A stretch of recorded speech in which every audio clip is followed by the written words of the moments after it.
अल्हम्दुलिल्लाह रब्बिल आलमीन वस्सलातु वस्सलामु अला रसूलिहिल करीम व अला आलिहि व अस्हाबिहि अजमईन अम्मा बाद वअऊज़ु बिल्लाहि मिनश शैतानिर रजीम बिस्मिल्लाहिर रहमानिर रहीम शहरु रमज़ानल्लज़ी उन्ज़िला फ़ीहिल क़ुरआन हुदल लिन्नास व बय्यिनातिम मिनल हुदा वल फ़ुरक़ान।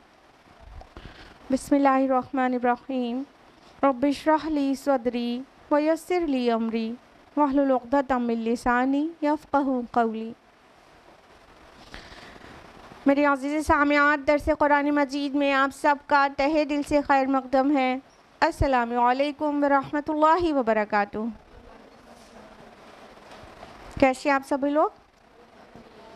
अल्हम्दुलिल्लाह। अल्लाह ताला आपको अच्छा रखे, खुशहाल रखे, सिरात मुस्तकीम पर रखे, आप पर अपना अब्र करम बरसाए और आसानियाँ दे और ईमान और आमाल सालिहात में इजाफ़ा करे। आमीन आमीन। जज़ाकिल्लाह खैर। दर्स कुरान में कौन सी सूरा चल रही है? सूरा हज। लास्ट वीक की शायद तक हम लोगों ने तफसील से जाना था आयत नंबर 6 तक। लास्ट वीक 2 ही आयत हुई थी, आयत नंबर 5 और 6। तो आज इंशाल्लाह हम लोग तफसील से जानेंगे आयत number 7 onwards, but before that brief revision. तो आयत नंबर 5 में अल्लाह ताला ने बहुत तफसील के साथ आखिरत के दलाइल दिए थे कि इन लोगों को इस बात पर शक होता है, बासे बादल मौत पर शक होता है। तो क्या तुम देखते नहीं हो कि तुम्हारी ख़ुद की तख्लीक कैसे हुई है?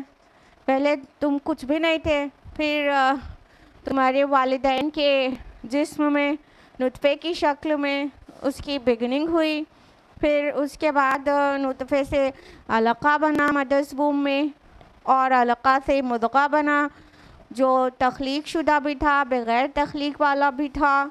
फिर उसके बाद अल्लाह ताला ने तुमको इंसान जैसा निकाल कर बाहर ला दिया।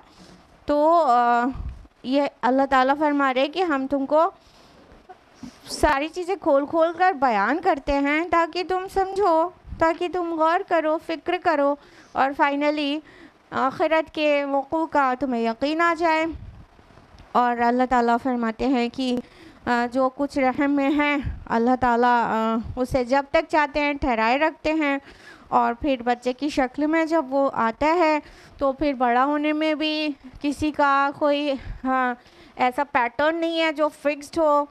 कोई मदर्स वूम में ही फौत हो जाता है, और कोई पैदा होने के बाद बच्चा ही रहता है, फौत हो जाता है। कोई थोड़ा ज़्यादा उम्र को, लेकिन कोई बिल्कुल बुढ़ापे की एज को पहुंच जाता है। कहाँ तक पहुंच जाता है? अर्ज़लिल उम्र की तरफ। वमिनकुम मन युरद्दु इला अर्ज़लिल उम्र, मतलब एकदम निकम्मी उम्र को, कि उस ज़्यादा वाली उम्र का नुकसान क्या है। लेकिन यअलम मिन बअदि इल्मिन शैआ, कि जानने के बाद फिर कुछ न जाने। इतना इल्म उलूम और फ़नून को हासिल करने के बाद फिर वो सब खो जाता है। समटाइम्स किसी बूढ़े लोगों को डिमेंशिया तक हो जाता है, कुछ याद ही नहीं रहता उन्हें। और फिर अल्लाह ताला इसी तरह फौत कर देता है उन्हें।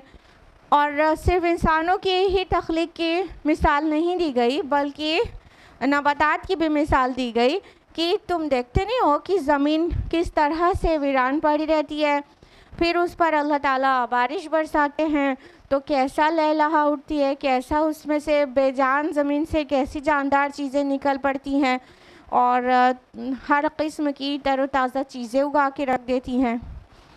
अब ये जो मिसालें दी गई आय नंबर 5 में इंसान की तख्लीक की और नबातात की तख्लीक की, ये जो मिसालें दी गई इससे जो बातें निकल कर आ रही हैं वो आय नंबर 6-7 में बयान हुई हैं।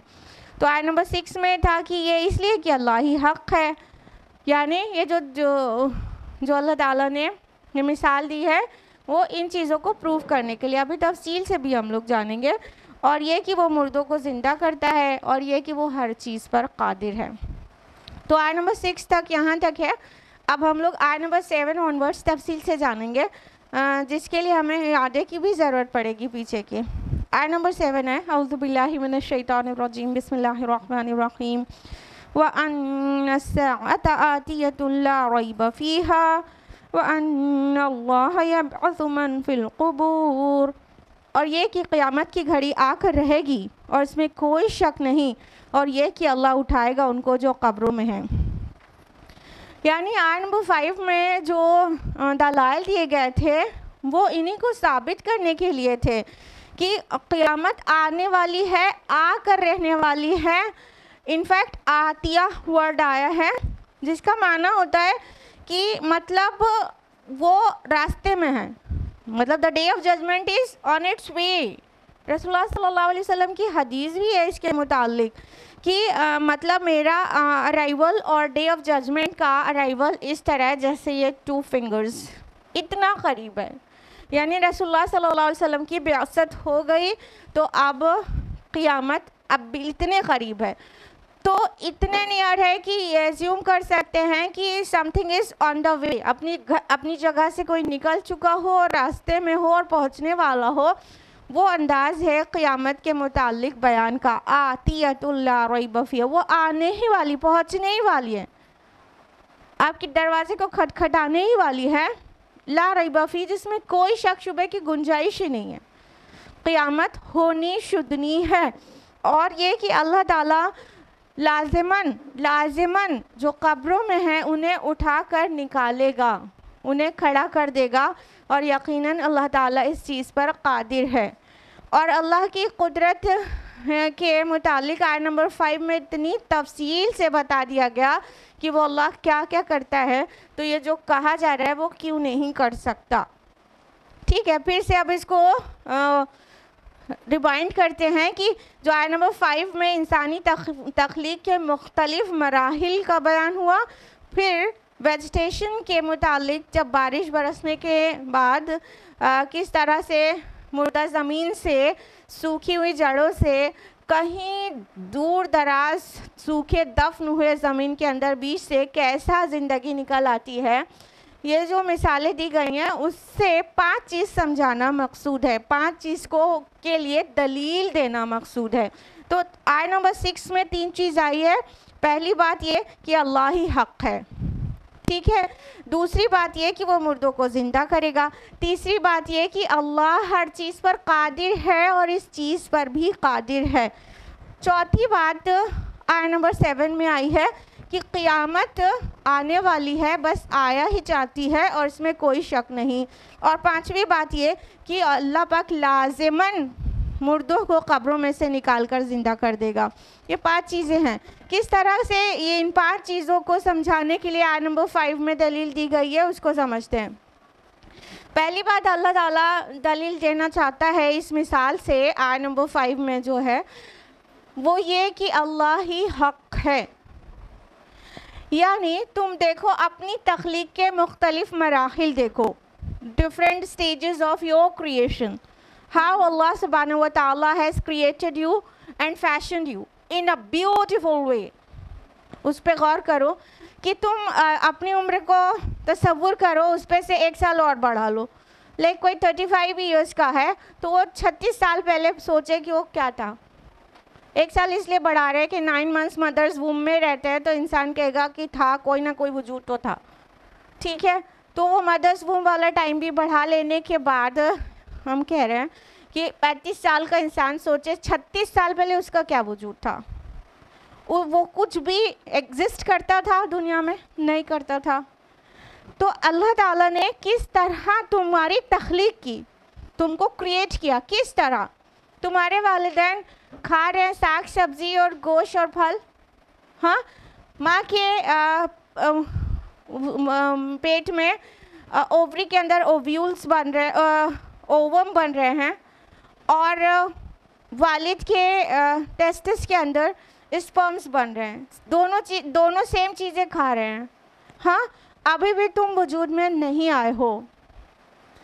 फिर उसके बाद अल्लाह ताला ने तुमको किस तरह से वजूद में ला दिया कि वो माइक्रोस्कोपिक ओवम और स्पर्म का फ्यूजन से जो जाइगोट या फर्टिलाइज्ड एग का फॉर्मेशन होता है, फिर वो मुख्तलिफ जो अभी भी माइक्रोस्कोपिक है, you can not see it by your naked eye ना।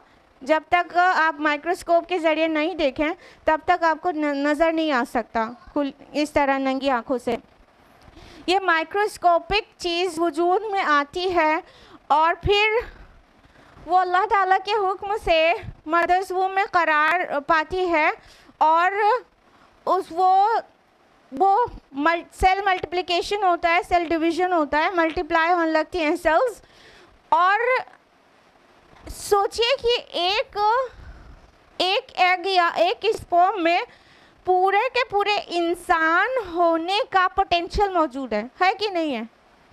नहीं तो बिगनिंग कहाँ से हुई? पोटेंशियल इतने माइक्रोस्कोपिक कीड़े के अंदर मौजूद है पूरे इंसान होने का। उस एक छोटी सी चीज़ से किस तरह कुछ चीज़ें तुम्हारा ब्रेन बना देती हैं, वही सेल। अभी सिंगल सेल या मल्टीप्लाई होने के बाद किस तरह से मल्टी सेल्यूलर स्ट्रक्चर वजूद में आ जाता है। अब वो माइक्रोस्कोपिक के बजाय थोड़ा बड़ा हो जाता है, और फिर उसी से एक स्पर्म और एक ओवम के फ्यूजन से, एक जाइगोट से कोई सेल्स तुम्हारा ब्रेन बन जाती है, कोई सेल तुम्हारे हार्ट मसल्स बनाती हैं, कोई सेल्स तुम्हारा आई बॉल बनाती हैं, जिसके सबके अलग अलग फंक्शंस हैं, सबके अलग अलग फंक्शंस हैं। और अल्टीमेटली अप्रॉक्सीमेटली 9 मंथ्स पे एक जीता जागता पूरा कंप्लीटली फंक्शनल ह्यूमन बीइंग वजूद में आ जाता है। तो जो अल्लाह ताला ये सब कुछ करता है और किसी के बस में नहीं कि इसमें किसी भी चीज़ में वो दखल दे सके, तो फिर अभी भी कोई कहे कि अल्लाह हक नहीं है, तो वो अक्ल का अंधा नहीं तो और क्या है। मतलब अपने क्रिएशन के डिफरेंट स्टेजेस पर गौर करने से पता चल जाता है सुभान अल्लाह, या अल्लाह आपकी ज़ात ही हक है। तो अल्लाह हक नहीं अगर अभी भी कोई कहे तो फिर उसके दिमाग का मसला है, उसे किसी मेंटल हॉस्पिटल में एडमिशन ले लेना चाहिए। दूसरी बात ये समझाई गई कि वो मुर्दों को ज़िंदा करेगा, ज़िंदा करता है। तो ये चीज़ भी तुम हर वक्त देख ही रहे हो कि मतलब ह्यूमन बीइंग खा रहा है जो कुछ, वो नॉन लिविंग थिंग खाता है ना।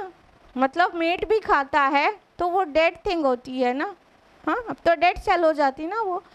और अरहर की दाल और गेहूं भी खा रहा है तो वो डेड सेल ही तो खा रहा है ना।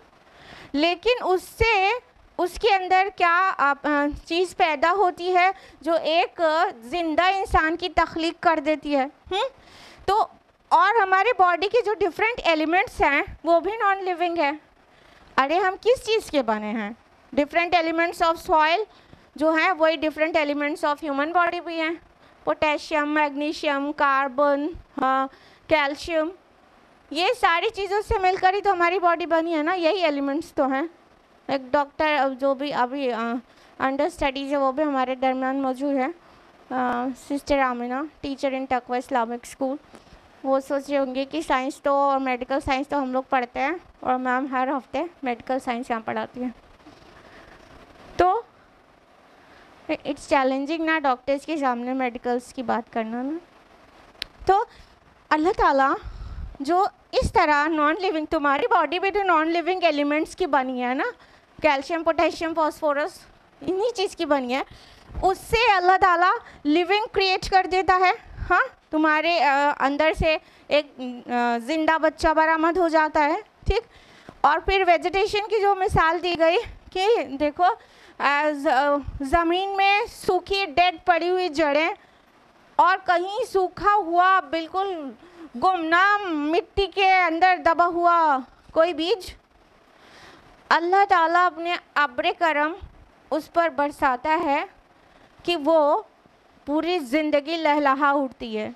हाँ, नबातात में।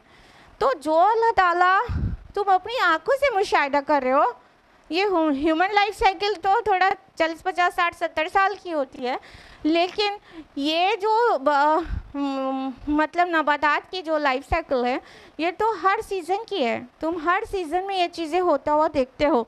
तो क्या वो अल्लाह मुर्दों को ज़िंदा नहीं कर सकता, जबकि तुम अपनी आंखों से मुशाहिदा कर रहे हो कि अल्लाह मुर्दे से ज़िंदा पैदा कर रहा है और ज़िंदे से मुर्दा भी।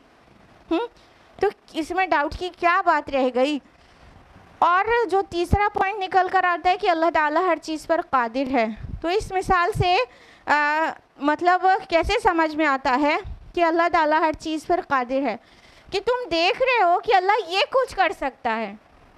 मतलब अपने तख्लीकी मराहिल और वो साग सब्ज़ी के तख्लीकी मराहिल दोनों को नज़र में लेकर फिर देखो कि जब अल्लाह ताला जो रब इस चीज़ पर कादिर है, तो वो तुमको रिजरेक्ट करने में, तुमको रिवाइव करने में आफ्टर डेथ क्यों कादिर नहीं है। अगर तुमने ऐसा सोचा तो बहुत ही तुमने लो एस्टिमेट किया अल्लाह ताला को।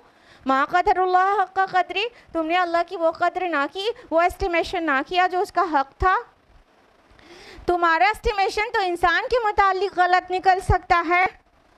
तुम उसको जो लिमिट दे देते हो, जबकि इंसान मखलूक है। जब इंसान ने ज़मीन पर चलने वाली गाड़ियाँ बना ली, तो इंसानों ने सोचा कि इंसान यकीनन बहुत पहुँची हुई चीज़ है और वो इतनी फ़ास्ट रनिंग गाड़ियाँ बना ले रहा है। लेकिन इंसान के बस में इतना ही है कि वो ज़मीन पे चलने वाली गाड़ियाँ बनाए, वो हवा में नहीं उड़ सकता परिंदों की तरह। तब इंसान ने इंसान की पोटेंशियल और उसकी सलाहियतों, उसकी कुदरत को लिमिट किया था। फिर वो दौर आ गया कि इंसान ने हवा में उड़ने वाली गाड़ियाँ भी बना ली। हाँ, आज एरोप्लेन से सफ़र किया जाना इतना नॉर्मल बात है कि ऑलमोस्ट सभी लोग कभी ना कभी एरोप्लेन से सफ़र करके आते हैं। तो हमने जब इंसान के मुतालिक कुछ 100 साल पहले ये तसव्वुर किया कि इतना ही बस उसे कुदरत है कि ज़मीन पर तेज़ दौड़ने वाली बना ले, और वो फिर गलत साबित हो गया इस नए वक्त में, तो फिर अल्लाह ताला के बारे में क्या कहते हो कि तुम जो एस्टिमेट कर रहे हो, जो दिख रहा है ना, वो ये तो हो सकता है, लेकिन वो जो अपनी आँखों से नहीं देखा वो नहीं हो सकता। मर गए, चूरा चूरा हो गए, मिट्टी में मिल गए, ज़र्रात बिखर गए पूरे फ़िज़ा में, फिर कैसे रिजरेक्ट होंगे, फिर कैसे रिवाइवल होगा हमारा, बासे बादल मौत कैसे मुमकिन है। तो देख लो ए अक्लमंदो, तुमने इंसान, अल्लाह के जो तख्लीक है, अल्लाह की जो मखलूक है, उसके बारे में जो अंदाज़ा लगाया वो गलत साबित हो गया, तो तुम खालिक का क्या अंदाज़ा लगाने चले हो। मा क़दरुल्लाह हक़्क़ क़द्री। तीसरी बात जो आयत नंबर 7 में बयान की गई वो ये कि क़यामत आकर रहने वाली है, क़यामत आएगी ही। और पांचवी बात ये कि जो कब्रों में हैं अल्लाह ताला उन्हें उठाएगा, यानी यौम आखिर से ये दोनों बातें हैं। तो इसको अल्लाह ताला ने इस मिसाल को देकर, आयत नंबर 5 की मिसाल को देकर हमें ये समझाया है कि ए अक्लमंदो, अगर अपने को अक्लमंद समझते हो या उलिल अलबाब, थोड़ा गौर करो कि इंसान भी अगर अपनी अमानत किसी के हवाले करता है तो अमानत और मुहासबे का चोली दामन का साथ रखता है। अगर इंसान भी मान लीजिए अब्रॉड जा रहा है और फिर अपना माल और अपना घर किसी के हवाले करके जा रहा है, तो जब 5 साल के बाद वापस आएगा तो हिसाब लेगा नहीं लेगा। ये बिल्कुल कॉमन सेंस की बात है कि जहाँ पर अमानत है वहाँ पर मुहासबा उससे जुड़ा हुआ ही है। जहाँ किसी को कोई अमानत सुपुर्द की गई तो रेगुलर इंटरवल पर या तो फिर अपॉइंटेड टाइम पर उसका हिसाब लिया जाता है, जो आपके हवाले करके गए थे उससे रिलेटेड क्या क्या आपने किया, कहाँ इस्तेमाल किया। तो अमानत और मुहासबे का चोली दामन का साथ है। तुमने कैसे सोच लिया कि अल्लाह ताला ने तुम्हें इतनी सलाहियतें दी और इतनी नेमतों की बारिश की तुम पर, खाने पीने रहने सहने की, हमारे वजूद में पूरे आफाक में अनगिनत ब्लेसिंग्स। वइन तउद्दु निअमतुल्लाहि ला तुहसूहा, सूरह नहल और सूरह इब्राहिम में अल्लाह ताला ने फरमाया कि अल्लाह की नेमत को तुम गिनना चाहो तो कभी गिन नहीं सकते। तो अनगिनत नेमतें तुमको बतौर अमानत देकर तुम्हारा कभी हिसाब नहीं लेगा, वो तुमने कैसे सोच लिया? It's really logical and it's really rational कि जो अमानतें दी गई हैं उसका कभी ना कभी हिसाब हो। सेकेंडली, तुम दुनिया में अच्छे काम करने वालों को अप्रिशिएट करते हो और गलत काम करने वालों को सज़ा देते हो। तुम्हारे यहाँ दुनिया में एक पूरा जुडिशरी सिस्टम है, अदलिया है, निज़ाम अदल है, सुप्रीम कोर्ट्स हैं, हाई कोर्ट्स, सुप्रीम कोर्ट है, हाई कोर्ट्स हैं, मिनी कोर्ट्स हैं।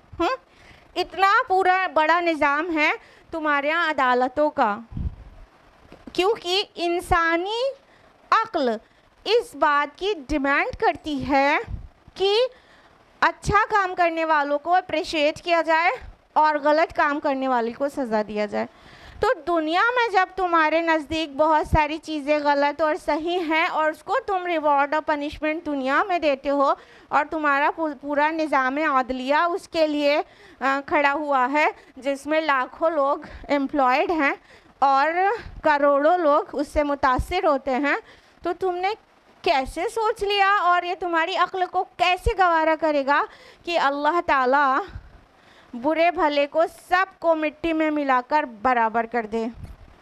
किसी ने अपना ज़ब्त नफ्स किया, बहुत तक़वे के साथ परहेज़गारी के साथ ज़िंदगी गुजारी और हर जायज़ नाजायज़ तरीक़े से अपनी ख्वाहिश को पूरा नहीं किया।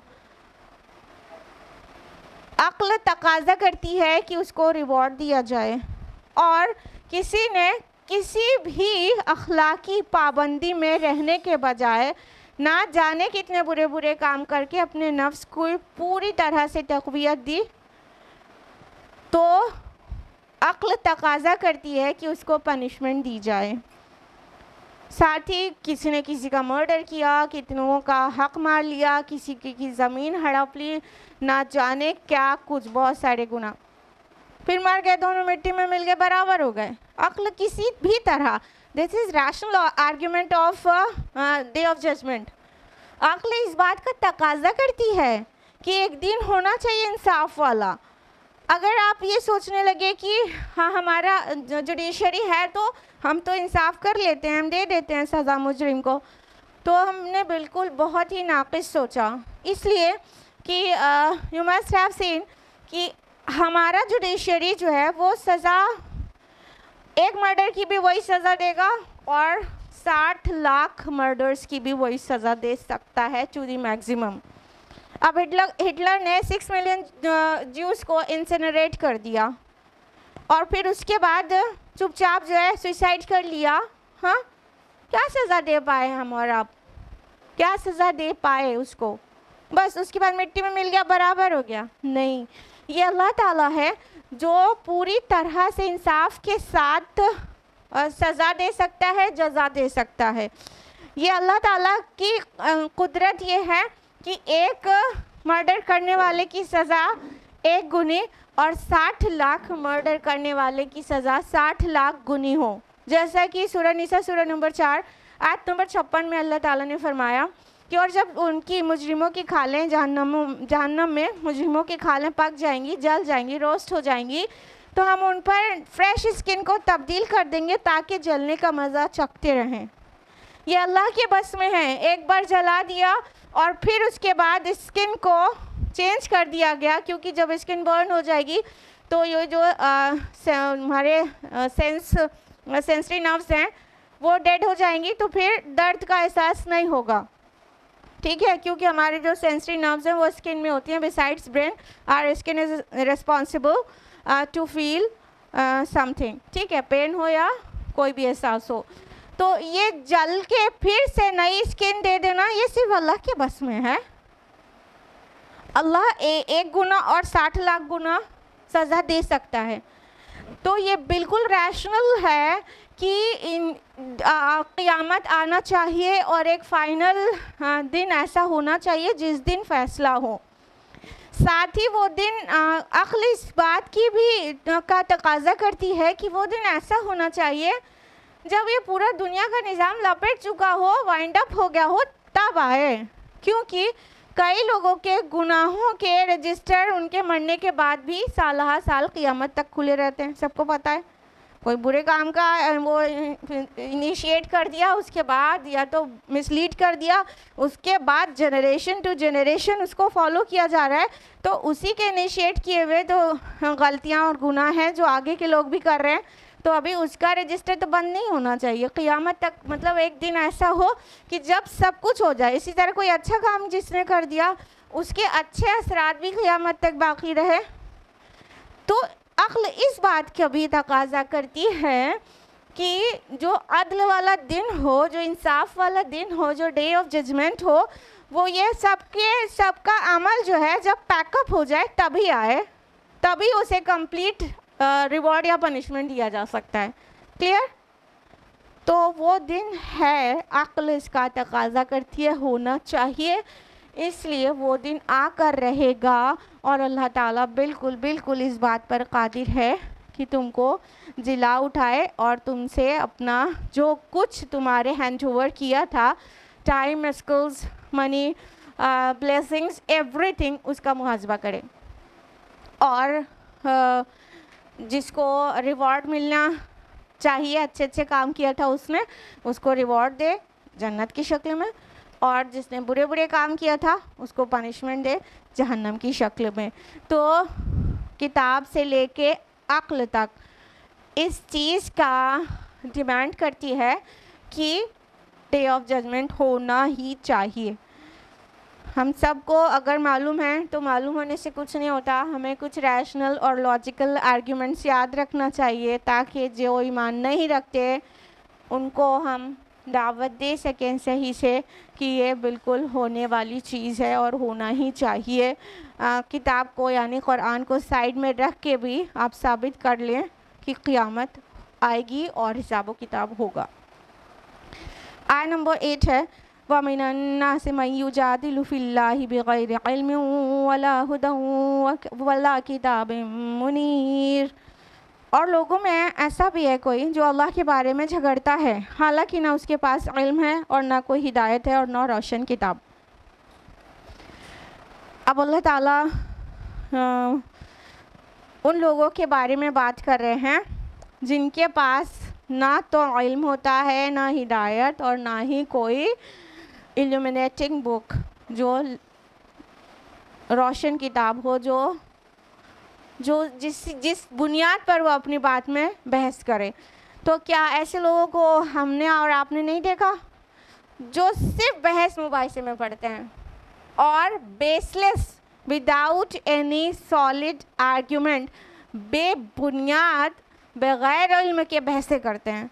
ये उन लोगों के बारे में है कि कुछ लोग ऐसे भी होते हैं जिनके पास कोई इल्म नहीं है, नॉलेज नहीं है, ऑथेंटिक सोर्स से कोई नॉलेज नहीं है, वला हुदन, और ना ही कोई हिदायत है।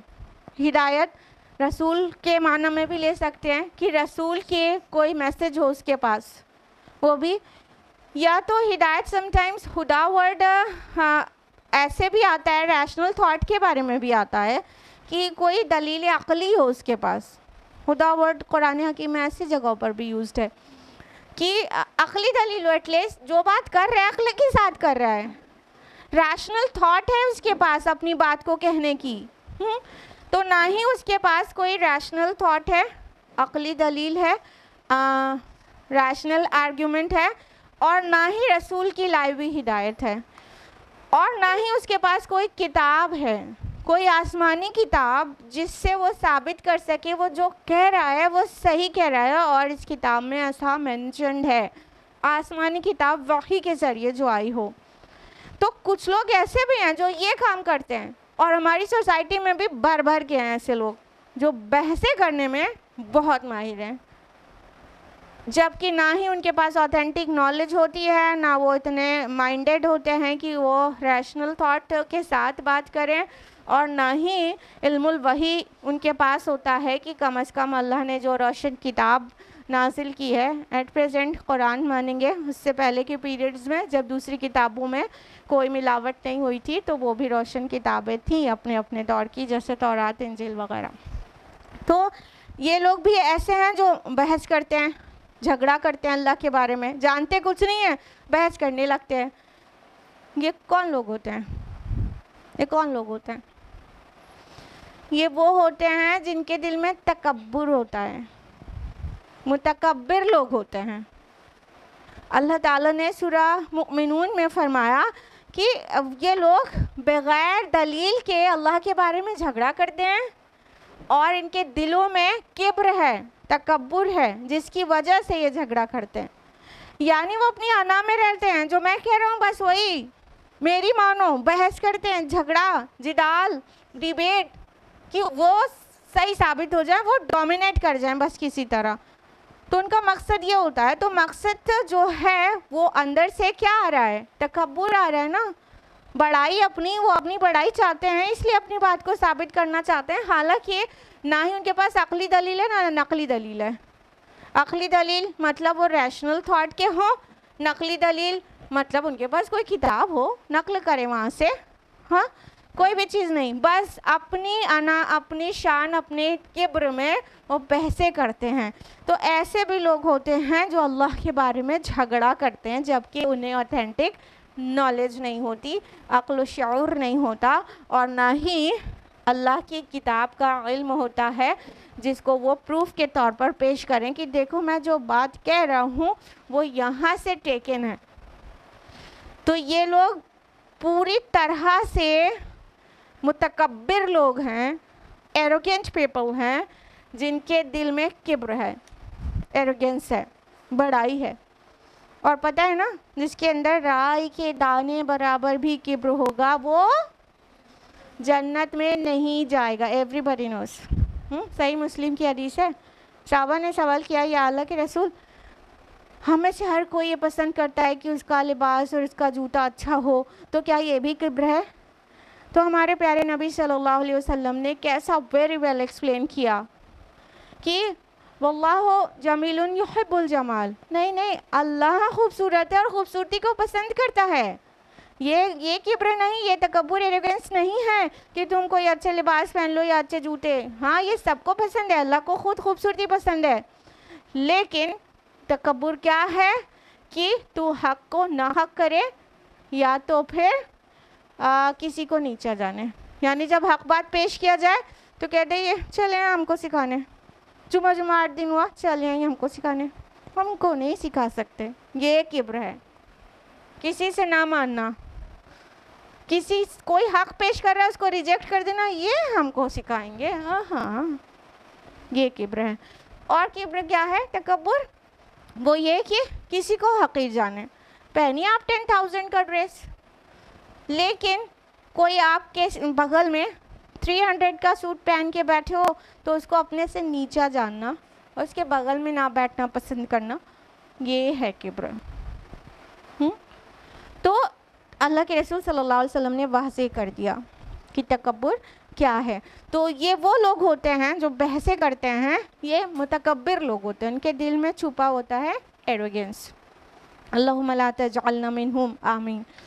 आयत नंबर 9, तानिया इत्फिही लियुदिल्लाहु सबीलिल्लाह, अपनी करवट मोड़ कर चल देता है ताकि लोगों को अल्लाह के रास्ते से गुमराह करे। लहू फिद दुनिया ख़िज़्युन व नुज़ीक़ुहु यौमल क़ियामति अज़ाबल हरीक़, उसके लिए दुनिया में रुसवाई है और क़ियामत के दिन हम उसे जलाने वाले अजाब का मज़ा चखाएंगे।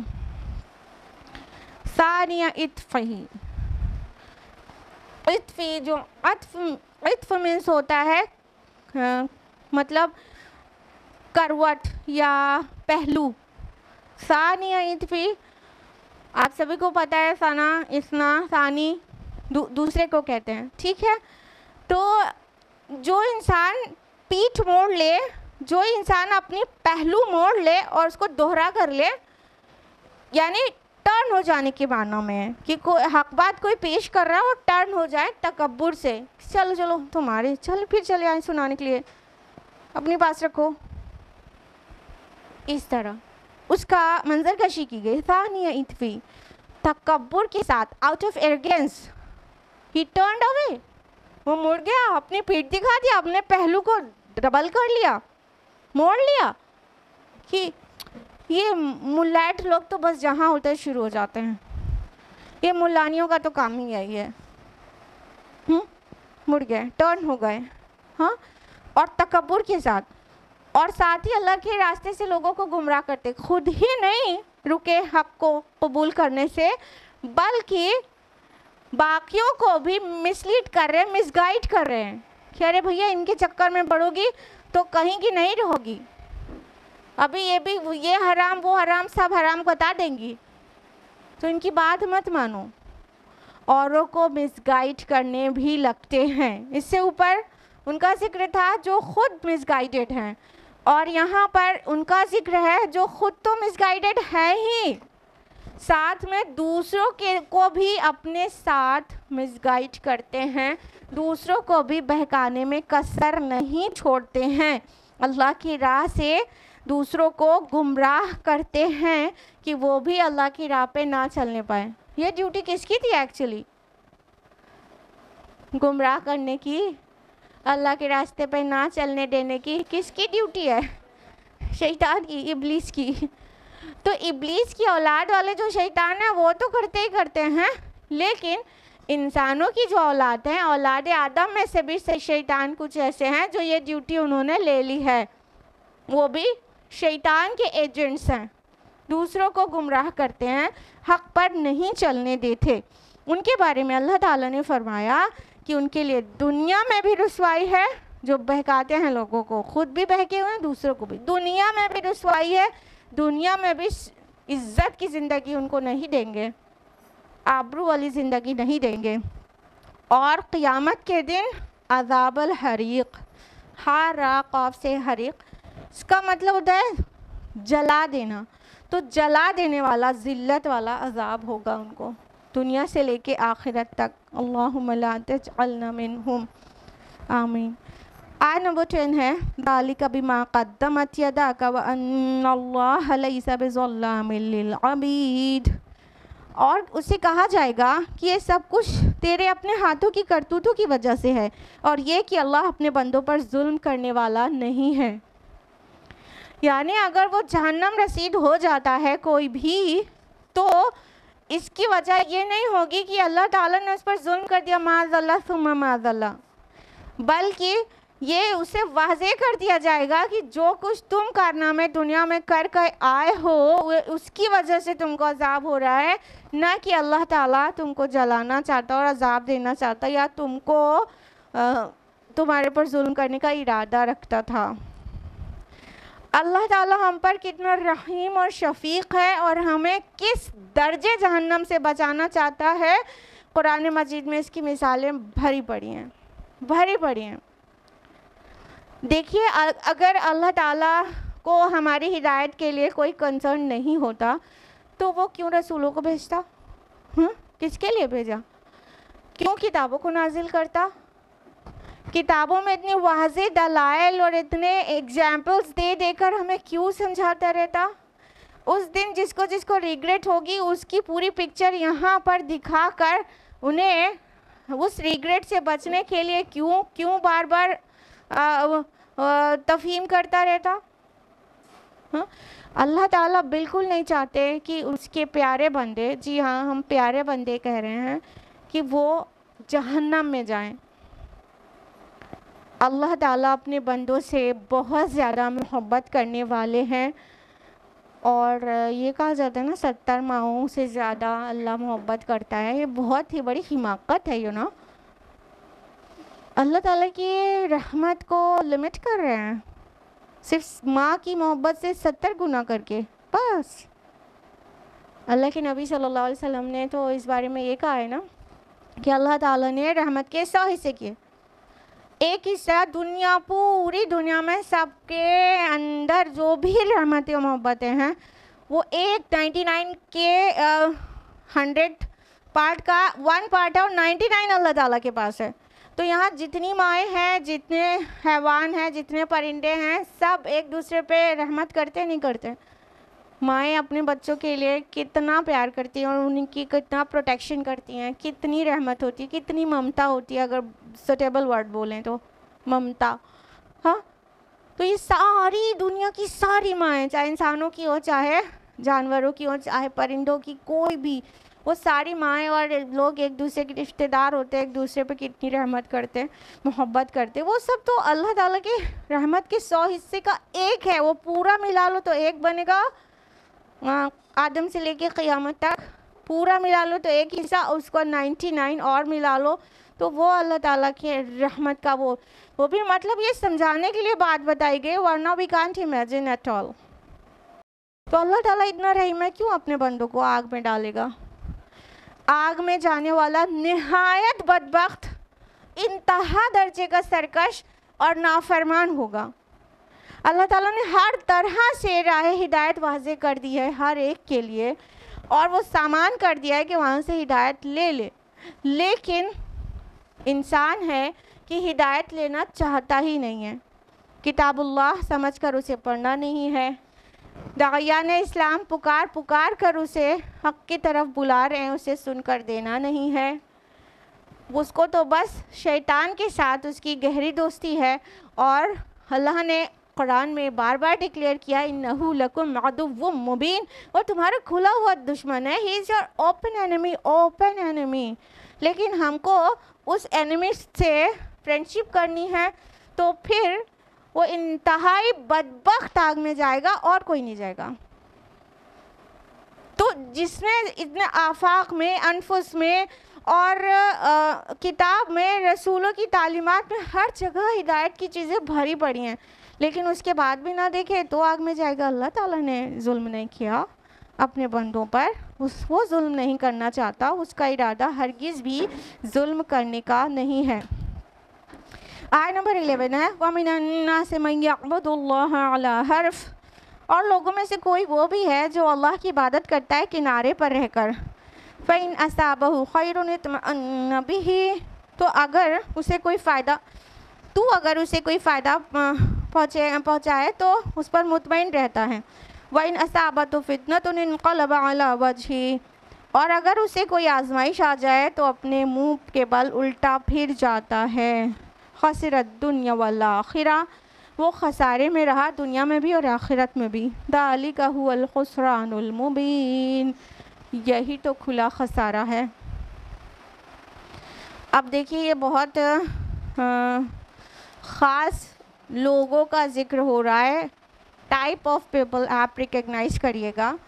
अल्लाह ताला फरमा रहे हैं लोगों में से कोई ऐसा भी है जो अल्लाह की इबादत करता है अला हर्फ, किनारे किनारे।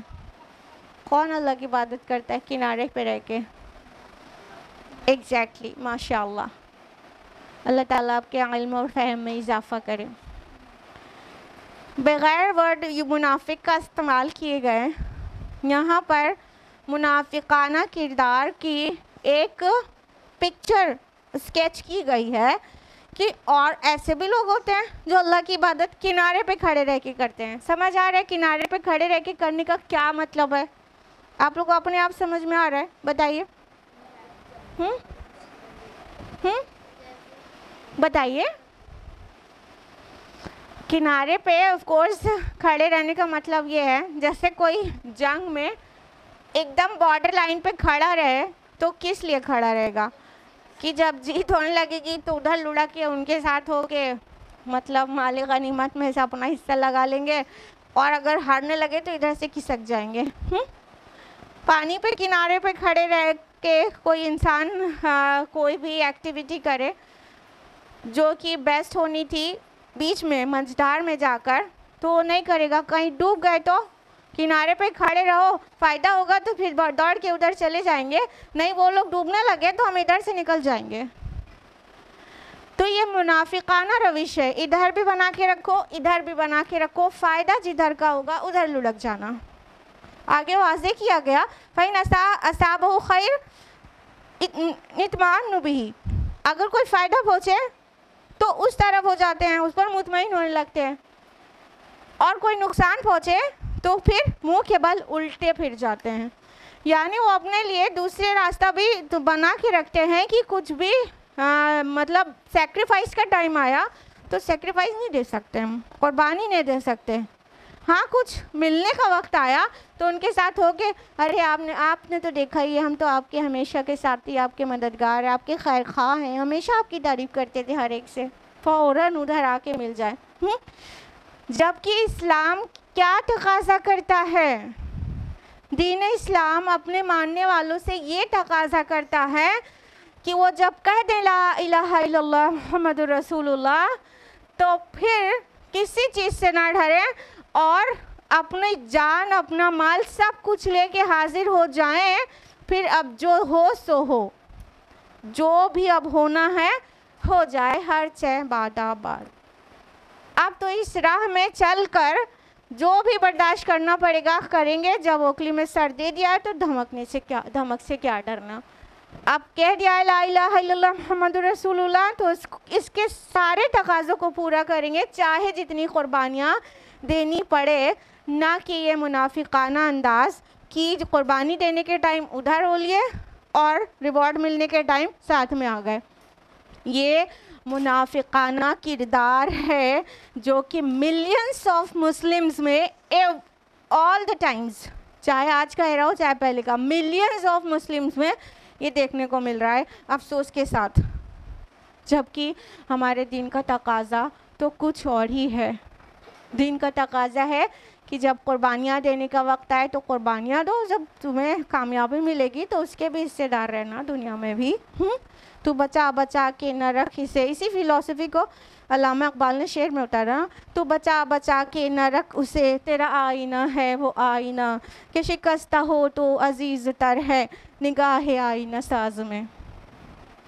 जितना ये वजूद अल्लाह की राह में तकलीफ़ें बर्दाश्त करेगा, सहेगा, टूटे फूटेगा, उतना खालिक खुश होगा। हम इसको कंफर्ट दे लें और फिर खालिक राज़ी होता है कि नाराज़, परवाह न करें, तो that person is not the moment. ये तो मुनाफिकाना हरकत है। देखिए, इस आयत का मज़मून सूरह बकरा से काफ़ी मिल रहा है और कई चीज़ें सूरह बकरा से मुशाबहत रखती हैं सूरह हज की। इस आयत के सिमिलर सूरह बकरा में भी आयत है ना कि जब बिजली चमकती है और उसकी रोशनी में ये चलने लगते हैं और जब अंधेरा हो जाता है तो खड़े के खड़े रह जाते हैं। तो ये भी उसी तरह का मैसेज दे रही है आयत कि जब मिलने का टाइम आता है तो साथ हो लेते हैं, किनारे किनारे पर अल्लाह की इबादत करते हैं। जब कुछ मिल रहा होता है तो आपकी तरफ, जब कुछ कुर्बानी देने का, हार्डशिप सहने का, सफरिंग्स में पड़ने का वक्त आता है तो गुड बाय कह देते हैं और बड़ी तकलीफ़ होती है। तो ये सूरह बकरा के बहुत सारे मज़मून सूरह हज के साथ मिलते हैं। एक तो ये हो गया। दूसरी बात, सूरह हज में भी और बकरा में भी इब्राहीम अलैहिस्सलाम का ज़िक्र है, दोनों ही सूरह में हज का ज़िक्र है। तो ये सारी चीज़ें भी, और शहादत अल-नास का भी ज़िक्र इस सूरह में है, लास्ट आया या सेकंड लास्ट। और सूरह बकरा की आयत में 143 भी है, वही शहादत अल-नास के टॉपिक पे। तो ये बहुत सारे मज़ामीन बकरा और हज के मिलते हैं। इसी वजह से इत्मीनान के साथ इसको मक्की सूरह नहीं कहते। सबसे जो प्रोमिनेंट बल्कि बिलवड ओपिनियन है वो अब्दुल्ला इब्न अब्बास रज़ी अल्लाह अन्हु की है, हिब्रुल उम्मा की। उन्होंने फरमाया कि ये इसका कुछ हिस्सा मक्का में नाजिल हुआ, कुछ मदीना में और कुछ इवन हिजरत के सफ़र में। तो सब तरह के रंग इस सूरह में मिल जाएंगे। तो यहाँ वर्ड मुनाफिक इस्तेमाल नहीं हुआ, लेकिन मुनाफिकीन की का डिस्कशन वो मदनी सूरतों में है ना, तो इसमें आ गया और बकरा में भी आया है, वहाँ पे भी वर्ड मुनाफिक नहीं इस्तेमाल हुआ है। सूरह निसा में जाकर लफ्ज़ मुनाफिक आया है, सूरह बकरा में मुनाफिक लफ्ज़ नहीं आया, लेकिन उनके कैरेक्टर को स्केच किया गया है उस सूरह में भी, बकरा में भी।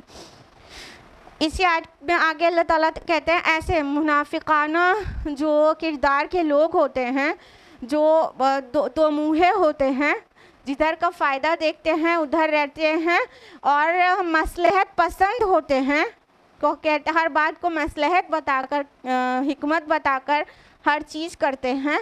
उनके लिए क्या है? खसरत दुनिया वाला आखिरा, दुनिया का भी नुकसान और आखिरत का भी।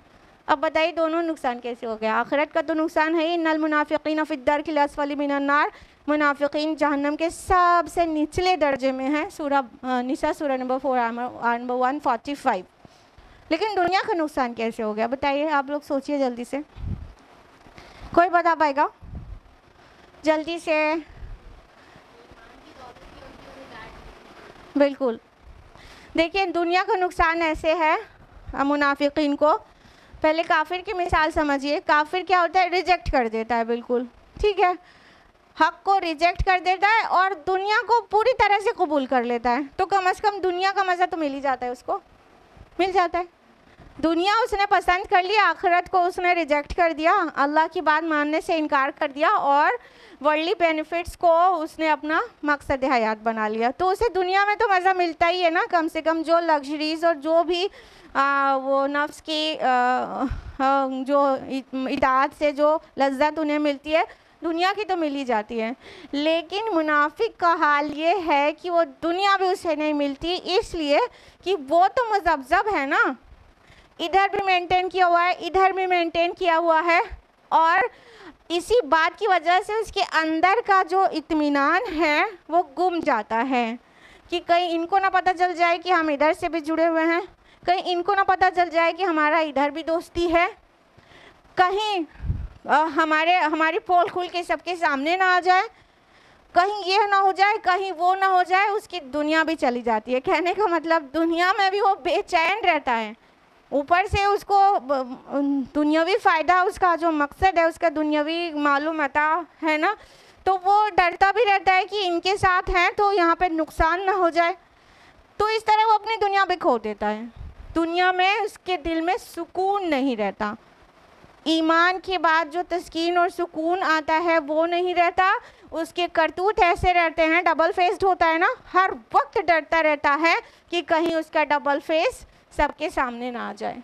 तो लिहाजा उसकी दुनिया भी चली जाती है। तो ऐसा मुनाफिक को कि दुनिया भी जाती है और आखिरत भी जाती है। मोमिन को दुनिया में तो अल्लाह ताला दिल का सुकून देता है, आखिरत में जन्नत, फ़ायदा ही फ़ायदा। काफिर को दुनिया मिल जाती, दुनिया का मज़ा, लेकिन आखिरत में कुछ नहीं। और मुनाफिक को दोनों नहीं। ज़्यादा स्मार्ट बनता है ना, दोनों तरफ बना के चलना चाहता है ना, और दोनों तरफ वो बिगाड़ लेता है एक्चुअली। यहाँ से भी गया, वहाँ से तो दर के असफल में जाएगा। वहाँ क़यामत के दिन जब जहन्नम का फ़ैसला होगा तो मुशरिकीन नहीं दर के असफल में होंगे, लोएस्ट लेवल ऑफ जहन्नम में। एथीस्ट नहीं होंगे, कुफार नहीं होंगे, मुनाफिक होगा। तो वहाँ तो अल्लाह ताला तो इतना ज़्यादा नाराज़ है इन आस्तीन के सांपों से, इतना ज़्यादा नाराज़ है। फरमाया ज़ालिका हुवल खुसरानुल मुबीन, यही तो है खुल्लम खुल्ला खसारा, ये खसारा है जहन्नम में पहुँचना। और खुला खुला कामयाबी क्या है? हुसूल जन्नत। और ये सबसे बड़ा नुकसान, सबसे बड़ा नुकसान और सबसे बड़ा नुकसान, हकीकी नुकसान, जो नुकसान पलटने वाला नहीं है। दुनिया का कोई नुकसान होता है तो कोई ना कोई कॉम्पनसेशन वक्त के साथ हो जाता है। कुछ नहीं होता तो दिल तो कम से कम ठंडा हो जाता है, वक्त एक मरहम बन के नुकसान के जो हमारा ज़ख्म है उस पर लग के वक्त वो थोड़ा हल्का कर देता है। लेकिन जब आखिरत में इंसान नुकसान उठाएगा तो सिवाय रिग्रेट के और कुछ नहीं होगा, और वो रिग्रेट भी साइकोलॉजिकल पनिशमेंट होगी। तो यही तो है सबसे बड़ा नुकसान। अल्लाह ताला बचाना चाहता है, बंदो नुकसान से बच जाओ। ऐ मेरे बंदो, सबसे बड़े नुकसान से बच जाओ, जहन्नम से बच जाओ। तुम यहाँ पर टेस्ट के लिए आए हो, तुमको यहाँ भेजा गया है तुम्हारा इम्तिहान लेने के लिए। इसको अपना डेस्टिनेशन ना समझ लो। अगर इसको डेस्टिनेशन समझ लोगे तो फिर तुम उसे संवारने और सजाने में लग जाओगे और तुम अपने मकसद हकीकी से गाफिल हो जाओगे। और गाफिल हो गए तो शैतान तुम्हें तो इतना बढ़िया वाला गुनाह को इतने ब्यूटीफुल रैपर्स में रैप करके पेश करेगा कि तुम पहचान नहीं पाओगे। और अल्टीमेटली वो जो चाहता था कि तुम्हें जहन्नम रसीद करवा दे, तो तुम वहाँ पहुँच जाओगे, जो कि सबसे बड़ा नुकसान है। लिहाजा ध्यान इस बात पर देना चाहिए कि हमको ये सारे रिमाइंडर्स टाइम टू टाइम मिलते रहें, ताकि हम अपने किरदार को, अपने अमाल को इस आईने में देख सकें। मतलब ये कोई एलियन टाइप इंसान की बात नहीं हो रही है। ये वही लोग होते हैं हमारे और आपके दरमियान, ये वही लोग होते हैं जो ज़ुबान से कलमा शहादा का इकरार करते हैं। ये वो लोग होते हैं जो नमाज़ें भी पढ़ते हैं। ये वो लोग होते हैं जो ज़कात भी देते हैं। ये वो लोग होते हैं जो दिखाने के लिए हज उम्रे भी करते हैं, सब करते हैं। यानी मुनाफिक कौन होता है? ज़ुबान से इस्लाम का इकरार करता है, दिल में सच्चा वाला ईमान नहीं होता ना। तो ये सब कुछ करते हैं लेकिन उनके अमाल ऐसे नहीं होते, उनके अमाल में खुलूस नहीं होता। वो अल्लाह ताला के लिए, रज़ा के लिए अच्छे काम नहीं करते, बल्कि जो कुछ करते हैं दिखावे के लिए। अगर अच्छा काम कर रहे हैं, बाकी उनका जो मकसद होता है वो मोमिन से बिल्कुल मुख्तलिफ होता है। मोमिन का मकसद होता है रज़ाए इलाही और इसका मकसद होता है मालो मताए दुनिया। तो इतना बड़ा डिफरेंस है। तो हम कुरान में गौतज़नी करते रहेंगे तो ये रिमाइंडर्स हमें मिलते रहेंगे इंशाल्लाह। तो हम अपने किरदार, अपने लाइफ को, अपने अमाल को इस आईने में देख सकेंगे कि ये मुनाफिकाना हरकतें हमारे अंदर तो नहीं। हम तो हर एक चीज़ दुनिया के फ़ायदे के लिए जा रहे स्टेप्स को मसलहत नहीं बताया करते हैं। मसलहत पसंदी, अरे ये हिकमत है। क्या ज़रूरत है अपनी जान जोखिम में डालने की? जब हालात सही हो, माहौल सही हो तब करना। अभी बैठो चुप्पे, अभी हालात सही नहीं है, यही हिकमत है। तो हमें देखना चाहिए कि ये हम इतनी ज़्यादा वाले मसलहत पसंद तो नहीं हो रहे। हम जो कुछ करते हैं रज़ाए रब के लिए कर रहे हैं या दुनिया को प्लीज़ करने के लिए? हर एक चीज़ व्हाट्सएप स्टेटस और फेसबुक स्टोरी पे लगा के हमें गौर करना चाहिए। और इस तरह कुर्बानियाँ देने से डरते तो नहीं हैं हम। किनारे किनारे तो अल्लाह की इबादत नहीं कर रहे, बिल्कुल किनारे पर रह के कि इधर भी और उधर भी मिलाए रखें सबको। ये सारी चीज़ों के साथ अपने को चेक करना चाहिए। ये थी आयत नंबर 11। इसके आगे हम लोग इंशाल्लाह नेक्स्ट वीक जानेंगे। आज के लिए इतना ही। अल्लाह ताला से दुआ है कि वो हम सभी को कुरान मजीद का पैगाम बेहतर तरीक़े से समझने की तौफ़ीक़ अता फ़रमाए, यहाँ तक कि हम सब इस पर, इसके तमाम हुकूक़ पर को पूरा करने वालियाँ बन जाएं। हम इसे पढ़ें, समझें, अमल करें और गैरों तक पहुँचाएं। और अल्लाह ताला जिन चीज़ों से हमें रोक रहा है इस किताब में, उसके करीब भी ना जाएं। आमीन या रब्बल आलमीन। व आखिर दावाना अनिल हम्दुलिल्लाहि रब्बिल आलमीन। वस्सलामु अलैकुम व रहमतुल्लाहि व बरकातुहू।